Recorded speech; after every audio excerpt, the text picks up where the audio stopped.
우리가 눈을 들어서 눈길이 닿는 곳까지 온 우주를 살펴보면 끝이 없죠.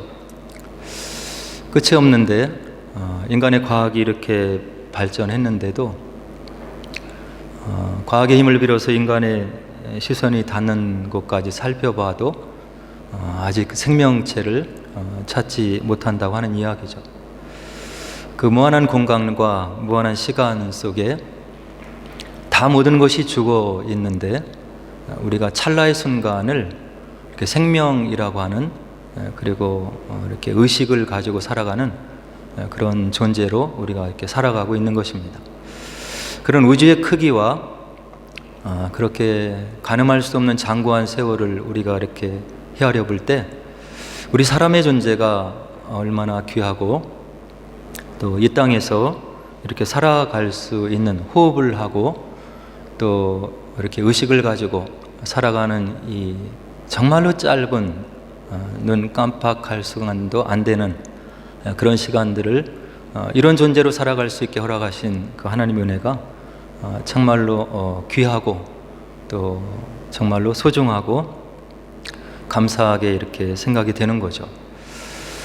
그런 저희들이 생명의 존재인데 또 지구상에 그 생명으로 충만해 있잖아요. 미생물부터 해서 우리 인간에 이르기까지 수많은 생명체가 있고 또 호흡을 하는 그런 생명체들이 있습니다.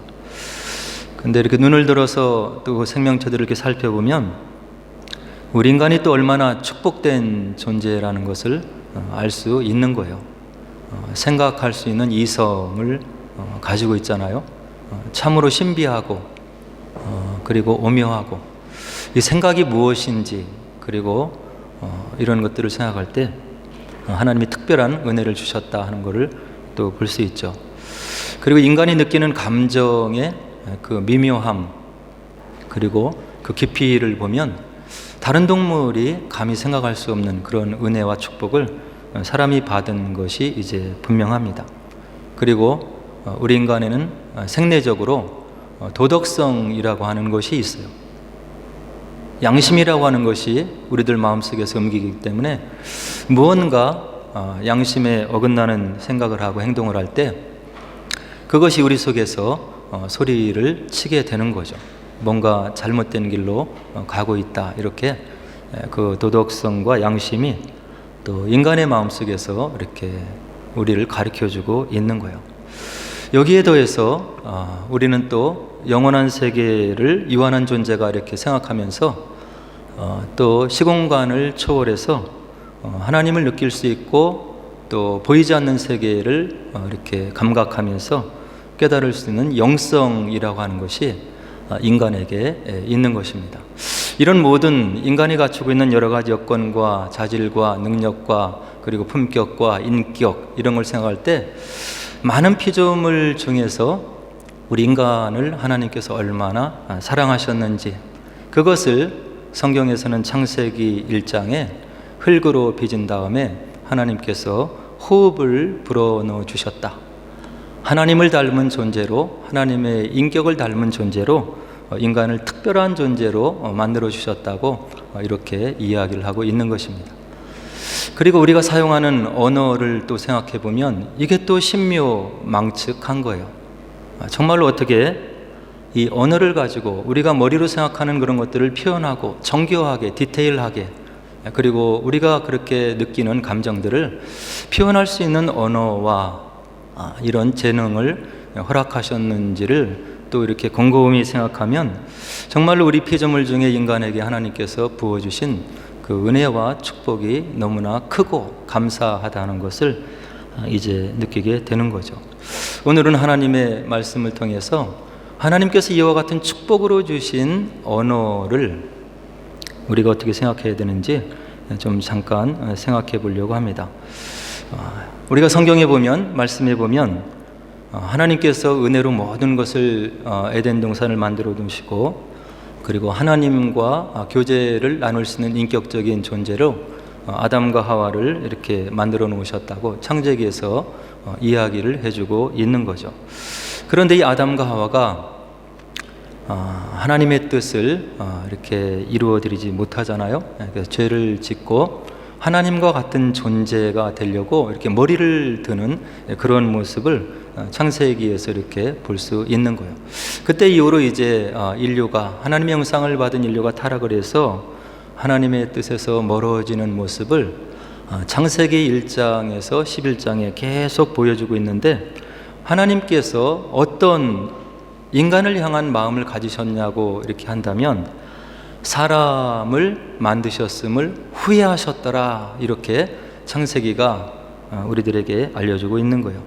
6장 5절로 7절에 보니까 여호와께서 사람의 죄악이 세상에 가득함과 그의 마음으로 생각하는 모든 계획이 항상 악할 뿐임을 보시고 땅 위에 사람 지으셨음을 한탄하사 마음에 근심하시고 이르시되 내가 창조한 사람을 내가 지면에서 쓸어버리되 사람으로부터 가축과 기는 것과 공중의 새까지 그리하리라. 이는 내가 그것들을 지었음을 한탄함이니라. 하나님과 인격적인 사랑을 나눌 수 있는 정말로 고귀한 존재로 자유지를 온전히 주셔서 자율적인 존재로 만들어 주시고 축복하시고 그들이 쓴 모든 것을 은혜로 공급하셨는데도 그 은혜를 잊어버리고 하나님을 향해서 대적해 머리를 든 인간의 모습들을 보고 계속해서 하나님으로부터 멀어져가는 그들을 보면서 하나님께서 사람을 지으셨음을 한탄했더라, 이렇게 창세기는 우리에게 이야기를 해주고 있는 거죠. 그래서 이 아담과 하와 이후로 노아 시대를 거쳐서 인간이 계속적으로 하나님을 대항해서 이제 머리를 들게 되는데, 그 타락의 정도가 극에 달하는 사건이 바로 바벨탑 사건이라고 하는 이야기예요. 11장 1절로 4절에 보니까 인간이 어떻게 하나님을 대적해서 하나님과 같은 존재가 되기 위해서 노력을 하고 하나님을 향해서 거역하는 그런 존재로 드러나냐면 이와 같이 창세기 기자는 우리들에게 알려주고 있는데요. 온 땅의 언어가 하나요 말이 하나였더라. 이에 그들이 동방으로 옮기다가 신할 평지를 만나 거기 거류하며 서로 말하되 자 벽돌을 만들어 견고히 굽자 하고 이에 벽돌로 돌을 대신하며 역청으로 진흙을 대신하고 또 말하되 자 성읍과 탑을 건설하여 그 탑 꼭대기를 하늘에 닿게 하여 우리 이름을 내고 온 지면에 흩어짐을 면하게 하자. 이런 첨탑을 쌓았다고 하는 것은 그냥 단순하게 인간이 큰 탑을 쌓았다는 의미가 아니라 조물주에 도전하고 조물주가 되기 위한 하나님의 권위에 도전하는 타락한 인간상들을 이렇게 표현해주고 있는 거예요. 사람이 얼마나 배은망덕한 존재로 하나님 앞에 세움을 받고 또 그렇게 행동을 했는지를 창세기 기자는 이와 같은 바벨탑 사건으로 이제 이야기를 해주고 있는 거죠. 이렇게 교만을 떨면서 하나님을 향해서 대적하는 사람들을 하나님이 심판하시는 장면이 나오는데 11장 6절 7절은 다음과 같이 하나님이 개입하셔서 이와 같이 오만하고 교만한 하나님의 은혜를 배은망덕하게 여기는 사람들을 치리하시는 모습을 기록하고 있는데 뭐라고 하시냐면 여호와께서 이르시되 이 무리가 한 족속이요 언어도 하나이므로 이같이 시작하였으니 이후로는 그 하고자 하는 일을 막을 수 없으리로다. 자 우리가 내려가서 거기서 그들의 언어를 혼잡하게 하여 그들이 서로 알아듣지 못하게 하자. 인간의 교만과 하나님을 향해서 머리를 드는 것을 더 이상 하나님이 용납하지 않으시고 그들의 피조성, 하나님이 될 수 없는 그들의 한계성, 피조물에 불과한 그들의 그 본질과 그들의 위치를 하나님께서 깨닫게 하시려고 언어를 혼잡게 하셨다고 하는 그런 말로 창세기 기자는 하나님의 개입하심과 인간을 징치하시는 하나님의 마음을 그렇게 이야기를 해주고 있는 거예요. 그래서 인간이 이와 같이 이제 언어가 다양하게 나눠지게 되었고 이제 민족이 민족을 그리고 여러 나라가 나라를 대적하면서 피해 역사를 이루어오면서 하나님의 형상을 짓밟고 살아가는 그런 인간의 역사를 이루어가고 있다고 하는 것을 이제 하나님 말씀 성경은 우리들에게 알려주고 있는 거죠. 그런 인간들을 하나님의 은혜를 철저하게 도발했던 그런 인간들을 하나님께서 버려두지 아니하시고 다시금 살리시기로 작정하시면서 아담 이후로 계속해서 회복의 구원의 역사를 이루어 가시는데, 하나님께서 하나님의 은혜로 하나님의 주체가 되어서 약속을 지키면서 다시금 너희를, 은혜를 배은망덕하게 여기는 너희를 내가 끝까지 인내하고 다시금 사랑 많으신, 또 은혜가 풍성하신, 자비가 풍성하신 그 하나님의 자녀로 내가 회복시키겠노라고 하는 하나님의 열심이 이제 구원사를 쭉 이끌어 나가게 되는 거죠.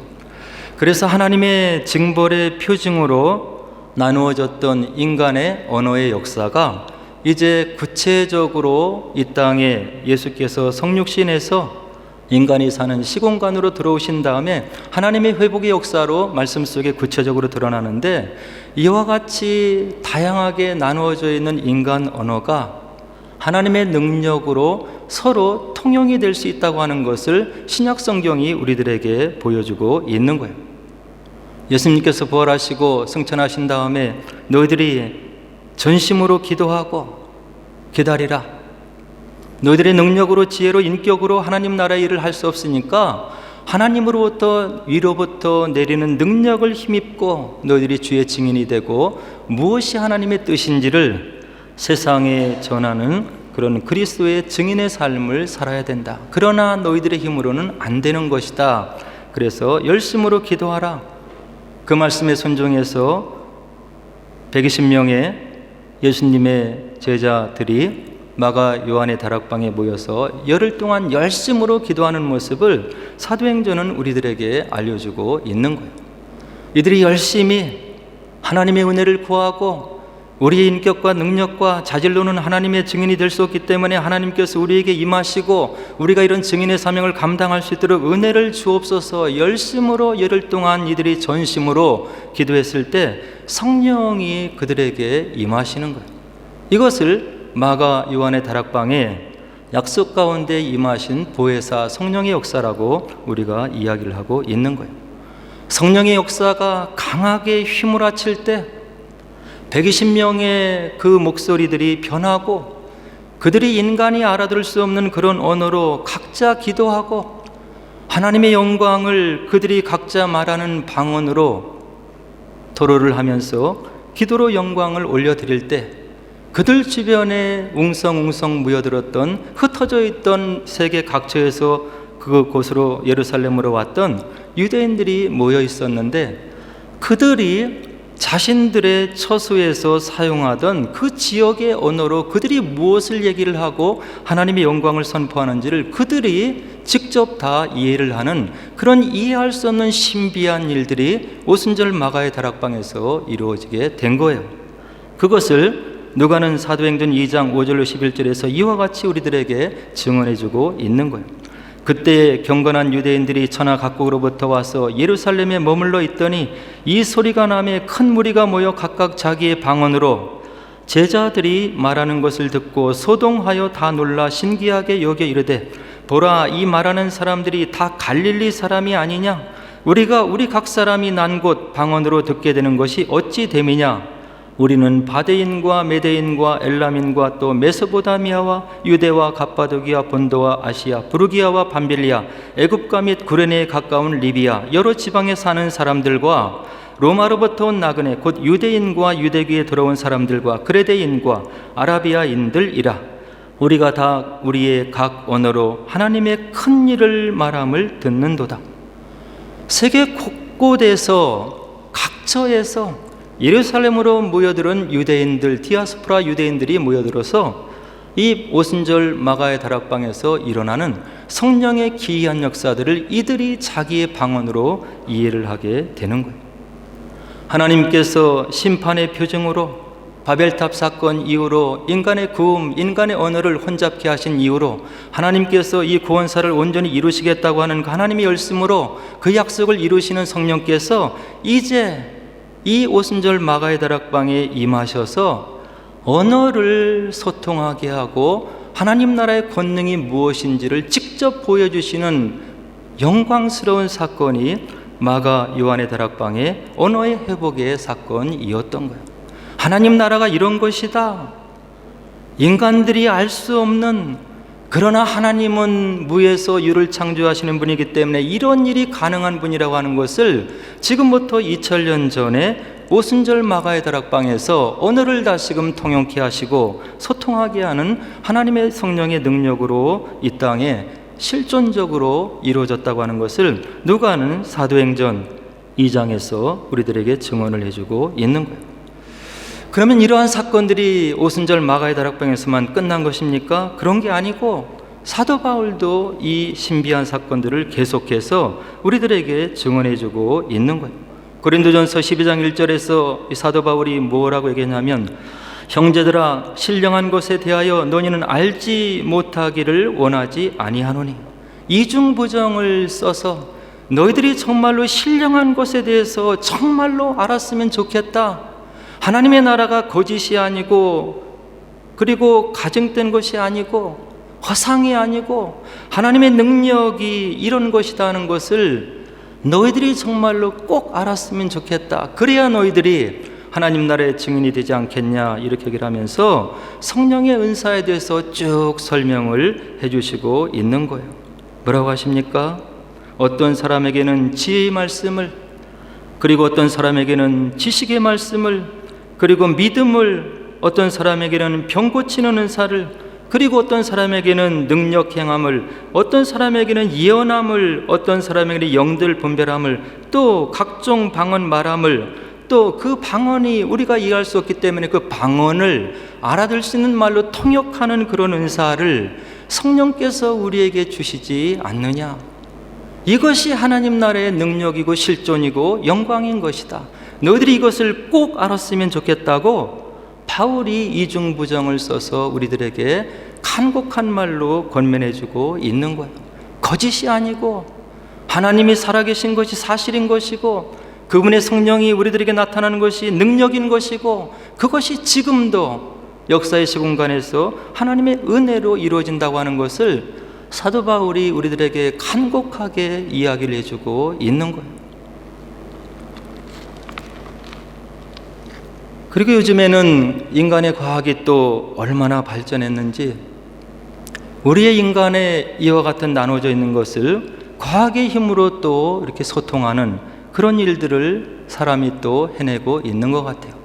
창조주 하나님, 무엇인가를 만들고 새롭게 만들어내는 하나님의 성품을 받은 인간, 그런 고귀한 축복을 받은 인간이기 때문에 이런 것이 가능한지도 모르겠어요. 여러분들이 잘 사용하시는 챗 GPT, 제미나이, 클라우드, 이것을 LLM이라고 이렇게 하더라고요. 설교를 준비하면서 보니까 대규모 언어 모델인데, 또 여기 조트미라고 하는 그런 앱을 사용하면 또 실시간으로 동시적으로 통역을 하고, 이렇게 인간이 하나님의 창조의 능력을 받아서 지금은 이런 과학의 힘으로 언어의 장벽을 헐어가는 인간의 또 탁월함과 뛰어남과 영광스러운 모습을 우리가 또 두 눈으로 확인하고 지금 경험을 하고 있는 것 같아요. 그러나 우리가 과학을 절대적으로 신뢰할 수는 없는 거죠. 계몽주의 시대 이후로 인간의 이성이 재발견되고 인간의 과학이 막 발전되니까 과학을 통해서 이 땅의 유토피아가 이루어질 것이고, 그리고 과학이 성경에서 말하는 그런 세상을 가져올 것이라고 철석같이 믿었던 근세 이후의 시간을 지나면서 현대에 들어와서 두 번의 큰 세계 대전을 맞이하면서 과학이, 하나님이 없는 과학이, 인간의 이성을 하나님의 뜻대로 통제받지 못하는 인간의 이성이 얼마나 파괴적임을, 원자폭탄을 만들고 수소폭탄을 만들면서 그것이 얼마나 인간을 불행하게 할 수 있는 그런 것인지를 두 번의 세계대전을 통해서 인류가 처절하게 경험을 하게 된 거예요. 인간의 힘으로, 인간의 능력으로, 하나님이 주신 재능으로 이 땅의 유토피아를 이루게 하는 것이 인간이 아닌 것을 이런 지나간 역사가 우리들에게 분명하게 알려주고 있는 거예요. 하나님을 닮은 형상, 하나님의 성품을 닮은 인간이기 때문에 이런 만들고 창조하는 능력이 있지만, 인간은 말씀이 이야기하기를 유한한 존재이고 결핍된 존재이기 때문에 결코 무에서 유를 창조하는 하나님의 자리를 대신할 수 없다고 하는 것이 하나님의 말씀의 가르침인 거예요. AI를 통해서 우리가 느끼게 되는 여러 가지 신비한 것들, 그러나 그것이 절대적으로 우리들에게 유토피아를 가져다 주는 그런 장치는 되지 못한다고 하는 이야기죠. 오늘 본문을 좀 더 살펴보면 1절에서 뭐라고 얘기를 하냐면, 내 형제들아 너희는 선생된 우리가 더 큰 심판을 받을 줄 알고 선생이 많이 되지 말라. 선생된 사람들이 더 큰 심판을 받을 수 있다고 하는 것을 오늘 본문 말씀이 우리들에게 알려주고 있는 거예요. 하나님의 말씀에 대해서 많이 알고 있느냐? 많이 알고 있는 지식을 자랑하지 말라고 오늘 본문 1절이 우리들에게 이야기를 해주고 있는 거예요. 하나님의 말씀에 대해서 많이 알고 있으면 그 알고 있는 것을 삶을 통해서 실행해낼 수 있는 그런 믿음이 있어야 그것이 은혜인 것이지, 많이 알고 있다고 하는 것을 자랑해서는 안 된다, 이렇게 이야기를 하고 있는 거죠. 교계 지도자들을 향해서, 또 신앙의 연장자들을 향해서, 또 교회를 이끌어 나가는 각 기관의 장들, 그리고 섬기는 사람들에게 주시는 그런 말씀인 거예요. 하나님께서 어떻게 은혜를 주셨는지 너희들이 깨달았고 하나님 말씀이 무엇인지 알으면 그것을 말씀에서 녹여내고 살아낼 수 있는 그런 마음이 중요한 것이지, 많이 알고 있다고 하는 것이 벼슬이 될 수 없음을 오늘 1절은 분명하게 이야기를 해주고 있는 거죠. 그리고 또 2절에서 말씀이 어떤 실상을 우리들에게 알려주고 있습니까? 우리가 다 실수가 많으니 만일 말에 실수가 없는 자라면 곧 온전한 사람이라 능히 온몸도 굴레 씌우리라. 하나님 말씀이 인간의 실상을 이렇게 우리들에게 알려주고 있는 거예요. 우리가 다 인간이지 않느냐? 우리가 다 말에 실수가 있는 그런 부족한 사람들이지 않느냐, 이렇게 이야기를 하면서 만일 우리가 우리 자신을 스스로 살폈을 때 말에 온전한 사람이라고 한다면 우리 온 몸도 제어하면서 컨트롤하면서 하나님의 뜻에 맞는 그런 삶을 살 수 있는 그런 사람이 되지 않겠느냐, 이렇게 얘기를 하면서 말에 실수 없는 삶이 정말로 어렵고 힘들다 하는 것을 오늘 2절이 본문을 통해서 우리들에게 이야기를 해주고 있는 거예요. 우리에게 주신, 선물로 주신 가정 안에서, 그리고 주님께서 세우신, 그리고 우리의 신앙 고백을 토대로 세워주신 교회 공동체 안에서 우리가 하나님의 은혜로 주신 이 언어의 선물을 얼마만큼 잘 신중하게 구별해서 사용해야 되는지를 2절이 우리들 마음 가운데 알려주시고 있는 거예요. 가정을 세우고 공동체를 세우고 서로 격려하고 위로하고 하나 되게 하고 주님의 이름으로, 주님을 머리로 해서 그 머리 속에서 하나 될 수 있도록 말을 조리 있게 하고 신중하게 하고 사려 깊게 해야 되는 그런 당위성을 오늘 2절이 우리들에게 알려주고 있는 거예요. 그리고 이 말이 얼마나 권능이 있고 또 파괴적이냐 하는 것을 이어지는 절들이 계속 이야기를 하는데요. 말이 힘이 세고 잘 달리고 능력이 많잖아요. 그런데 그 말을 제어할 수 있는 것이 있는데 그것이 그 입에 재갈을 물리는 것이다, 이런 이야기를 오늘 본문이 3절에서 이야기를 해주고 있는 거예요. 그리고 바다에 보면, 망망대해에 보면은 우리가 생각할 수 없는 큰 배들이 있지 않냐? 그 배가 그렇게 몸집이 큰데 그것을 이렇게 저렇게 운전해 나가는 것이 바로 선장이 잡고 있는 키이지 않느냐? 그리고 많은 나무가 있는데 작은 불씨가 그것을 다 태우지 않느냐?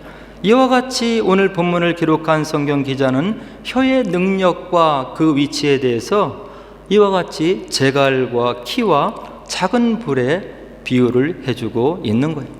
우리에게 선물로 주신 혀를 통해서 나오는 언어가 얼마나 파괴력이 있고 능력이 있고 그리고 권세가 있는지를 이와 같은 비유를 통해서 우리들에게 알려주고 있는 거예요. 무심코 내뱉은 한마디, 교회 공동체를 생각하지 않고 하나님께서 주신 은혜를 마음속에 새기지 않고 무심결에 내놓는 그런 말들이 얼마나 교회를 파괴하고 그리고 어렵게 하는지를 이렇게 오늘 본문 기자는 우리들에게 이야기를 해주고 있는 거예요. 6절에 뭐라고 또 얘기합니까? 혀는 곧 불이요 불의의 세계라. 혀는 우리 지체 중에서 온몸을 더럽히고 삶의 수레바퀴를 불사르나니 그 사르는 것이 지옥불에서 나느니라. 은혜로, 선물로, 하나님의 은혜로 받은 우리 말의 능력이 지옥불이 될 수 있음을 오늘 본문이 이야기를 해주고 있는 거예요. 7절과 8절 뭐라고 합니까? 여러 종류의 짐승과 새와 벌레와 바다의 생물은 다 사람이 길들일 수 있고 길들여 왔거니와 혀는 능히 길들일 사람이 없나니 쉬지 아니하는 악이요 죽이는 독이 가득한 것이라. 우리가 무슨 얘기를 하고 무슨 일들을 하고 있는지를 우리의 양심이 알고 있는 거예요. 하나님의 은혜를 생각하고 나와 같이 벌레와 같은 자를 은혜로 구원해 주시고 하나님 나라의 능력을 체험할 수 있게 하시고 내가 어려웠을 때 기도하면 하나님께서 나의 삶 속에 들어오셔서 간섭하여 주시고 기도 응답을 주신 그 은혜를 생각한다면 우리가 주님의 몸을 귀하게 여겨야 되는 거예요. 신중하고 인내하고 참고 옆에 있는 형제와 자매를 일으켜 세우고 교회 공동체를 주님을 머리로 해서 하나로 만드는데 우리가 이 언어의 축복을 사용해야 된다고 하는 것을 오늘 본문은 우리들에게 분명히 이야기를 해주고 있는 거예요. 9절에 또 뭐라고 탄식의 말씀이 있습니까? 이것으로 우리가 주 아버지를 찬송하고 또 이것으로 하나님의 형상대로 지음받은 사람을 저주하나니. 이게 우리의 실상이잖아요. 성도 여러분뿐만이 아니라 강단에서 말씀을 연구하고 말씀을 묵상하고 전하는 목회자 그룹도 이 범죄에서 벗어나는 사람들이 그리 많지 않음을 우리 삶의 실상에서 우리가 많이 볼 수 있는 거예요. 10절에 뭐라고 합니까? 한 입에서 찬송과 저주가 나오는 것이 바른 것이 아니지 않느냐. 11절에 샘이 한 구멍으로 동시에 단물과 쓴물을 낼 수 없는 것과 같은 이치가 아니냐. 12절에 무화과나무가 감람나무를 맺지 못하고 포도나무가 무화과를 맺지 못하는 것이 아니냐.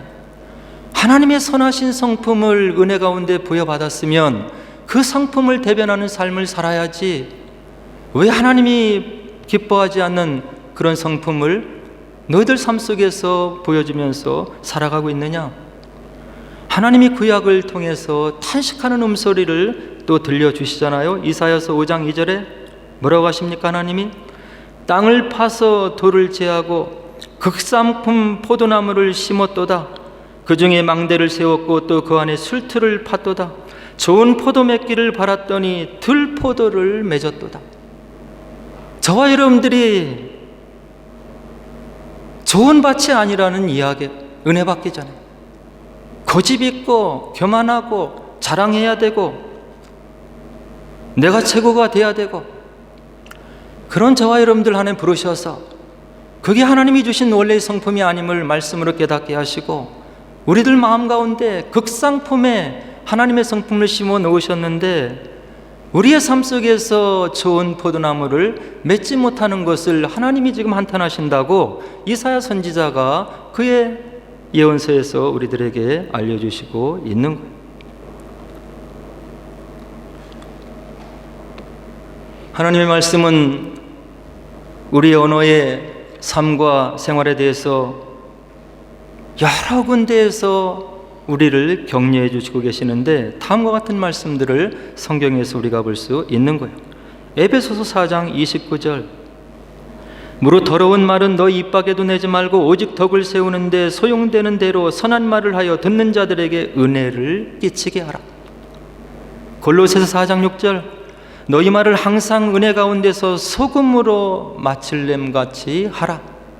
격려할 자들, 위로할 자들, 함께 기뻐할 자들 구분해서 마칠래는 언어를 사용하라. 잠언서 12장 18절 칼로 찌름같이 함부로 말하는 자가 있으나 지혜로운 자는 그의 혀가 양약과 같도다. 잠언서 15장 1절 유순한 대답은 분노를 시게 하여도 과격한 말은 노를 격동하느니라. 우리가 경험하잖아요. 데살로니가전서 5장 11절. 그러므로 피차 권면하고 서로 덕을 세우기를 너희가 하는 것 같이 하라. 잠언서 18장 21절. 생명과 죽음은 혀의 권세에 달려있으니 혀를 사랑하는 자는 그 열매를 먹으리라. 잠언서 12장 18절. 상처를 주는 말은 칼과 같으나 지혜로운 사람의 혀는 치료를 주느니라. 마태복음 5장 9절. 화평하게 하는 자는 복이 있나니 그들이 하나님의 아들이라 일컬음을 받을 것입니다. 성경 구석구석에 우리의 삶 속에서 우리가 언어를 잘 사용하고 하나님 닮은 성품을 이루어내기를 이와 같이 간절한 마음으로 하나님께서 마음을 담아서 귀한 말씀으로 우리들에게 격려를 해주시고 있는 거예요. 그리고 더더욱 중요한 것은 마태복음 12장 35절로 37절이 우리들에게 분명한 지침을 알려주고 계신데 뭐라고 하시냐면 선한 사람은 그 쌓은 선에서 선한 것을 내고 악한 사람은 그 쌓은 악에서 악한 것을 내느니라. 내가 너희에게 이르노니 사람이 무슨 무익한 말을 하든지 심판날에 이에 대하여 신문을 받으리니 내 말로 의롭다함을 받고 내 말로 정죄함을 받으리라. 선물로 받은 언어의 선물을 가지고 하나님께서 마지막에 심판의 기준으로 사용하겠다고 분명하게 마태복음 12장에서 우리들에게 이야기를 해주시고 있는 거예요. 우리가 어떻게 상황 속에서 참고 인내하고 유순한 말을 하고 덕이 되는 말을 하고 그리고 하나님께 영광 돌리는 말을 할 수 있습니까? 하나님을 생각하면 할 수 있는 거예요.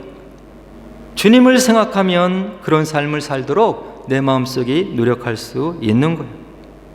그리고 성령께서 우리 마음 가운데 들려주시는 말씀의 깨달음을 마음에 새기면 우리가 그 주님, 우리를 위해서 보상해 주시고 기억해 주시고 모든 것을 분별해서 바로 공의를 세워주시는 그 하나님을 믿으면, 그 믿음을 우리가 하나님 말씀에 두면 이런 언어 생활을 하면서 우리가 가정을 세우고 교회 공동체를 세우고 또 우리의 모습들을 통해서 주변의 사람들이 하나님의 나라의 능력을 발견할 수 있는 그런 능력의 삶을 살 수 있음을 오늘 본문 말씀들이 우리들에게 알려주시고 있는 거예요.